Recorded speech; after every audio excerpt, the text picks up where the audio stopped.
Hello, I'm Tony Mangino from TC2, and this is Staying Connected, the podcast where we talk about what really matters to enterprise buyers navigating today's technology and sourcing decisions. Joining us again today on Staying Connected is my colleague Larry York from TC2, and we're talking about rate reviews in network services and why enterprise customers should treat them as leverage events and not just routine supplier meetings. Now, a lot of network agreements include some kind of annual or midterm rate review. On paper, that sounds useful. The customer gets a chance to revisit pricing before the full renewal, maybe capture market movement and optimize rates that have become uncompetitive or address situations where the contract hasn't stayed aligned with the needs of the business. But here's the thing, rate reviews often don't deliver what customers expect, particularly in today's market. That's right, Tony. Great to be back here with you today. Too often, the supplier comes in with a modest reduction, frames it as strong concession, and then asks for something in return. More term, more commitment, less flexibility, maybe a broader scope commitment, maybe some renewal language that helps the supplier later. So what happens then is the invoice goes down, but the customer's position may actually get weaker. That's right. And that's the trap. A rate review can look like a cost savings win while quietly reducing leverage for the next negotiation. Let's start with why rate reviews matter in network services. These environments are constantly changing. You've got a lot of network circuitry and services out there, DIA and broadband, maybe some legacy MPLS, wireless backup. You might have an SD-WAN underlay. There could be managed network services and maybe even some remaining voice transport and a lot of site level complexity. And pricing doesn't move evenly across all of those categories. Some services may be falling quickly in the market while others are more stable. Some may be more constrained because of geography, access provider limitations, or service availability. And some legacy services may remain expensive or get more expensive because the customer hasn't had the time or strategy to move away from them. So a rate review gives the customer a chance to test their deal against the current market and adjust to the shifting needs of the business before the renewal deadline arrives. Yes, that's right. But only if the customer comes prepared. If you just ask the supplier, can you do better? You've already given them too much control. Yeah. And the answer is usually, yeah, sure we can, but Exactly. Sure, but we need a longer term. Sure, but we need more commitment. Sure, but only if you include the scope. That's where the customer needs to slow down and understand the trade offs. so Larry, how does an enterprise customer turn a rate review into a real negotiation? All starts with the baseline. What services are in scope? What is the inventory and current cost? What term and commitments remain? What pricing rights or review rights actually exist?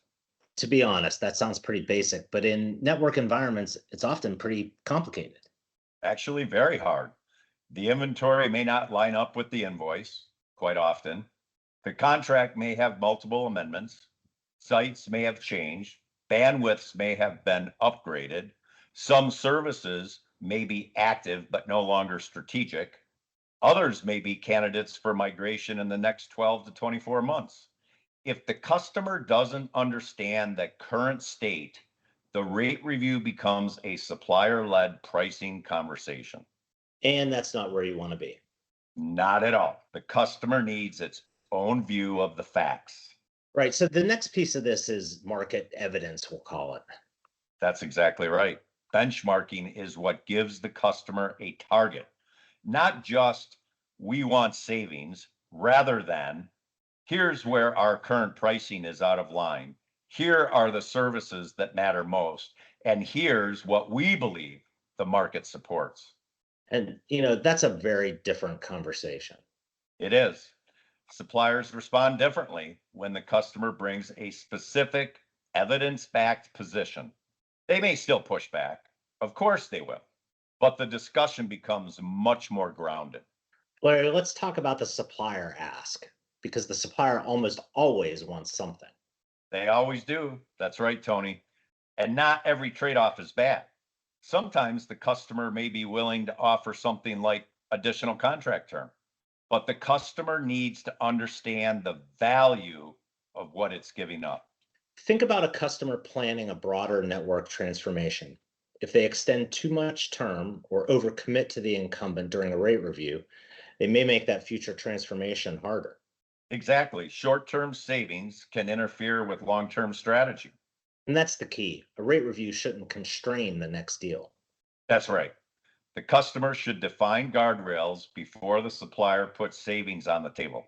For example, no excessive term extension, no inflated minimum commitments, no loss of transition rights, no restrictions that limit future sourcing, and no changes that interfere with the network roadmap. Remember, rate reviews are a contractually available benefit to the customer, not an opportunity for the supplier to change the deal. Because once the supplier offers a savings number, internal pressure can really build fast. Very fast. Everyone likes a lower run rate, but someone has to ask, what are we giving up for it? One mistake customers can make is treating network services as one big bucket of spend. Yes, and that can blur the opportunity. DIA, cloud services, UCaaS, CCaaS, managed services, and SD-WAN all move differently in the marketplace. They may also have different suppliers, contract terms, installation realities, and operational risk. So the customer should not approach the rate review with one generic savings request. That's right. The better approach is to segment the estate.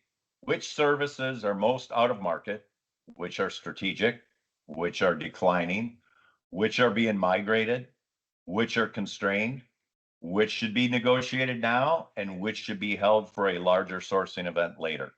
And that segmentation helps avoid over negotiating the wrong thing. That's correct.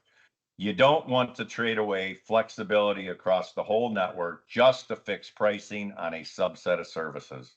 Larry, for listeners heading into a rate review, what questions should they ask before engaging with their supplier? Start with the contract. Are there restrictions on what is in scope? What does the rate review clause actually require or allow?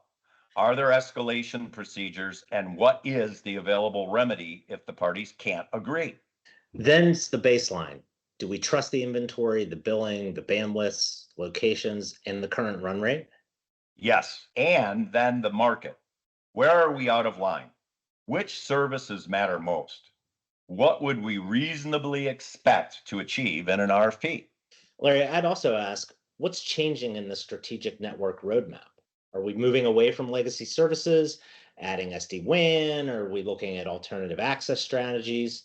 We got sites opening or closing, divestitures, acquisitions. Are we planning a larger RFP later? Exactly.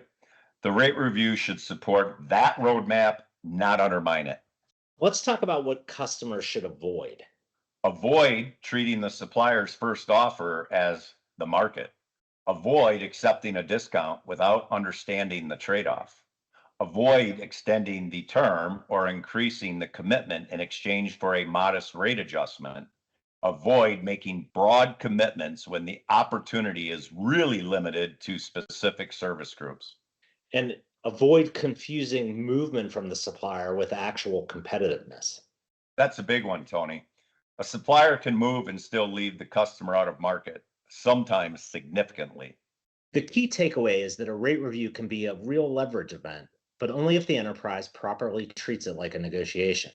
That means coming prepared with a solid baseline, current market intel, a segmented view of the network estate, and clear guardrails around what the customer is willing and is not willing to trade. Larry, any final thoughts before we wrap today? Yes, a good rate review should improve economics without weakening future options. The customer should come out with better pricing, better alignment to the market, and a stronger position for whatever comes next, whether that's a renewal, a transformation, or a full sourcing event. If the customer gets a small reduction but gives up flexibility, the supplier may have won the bigger negotiation. That's a great place to leave it for today.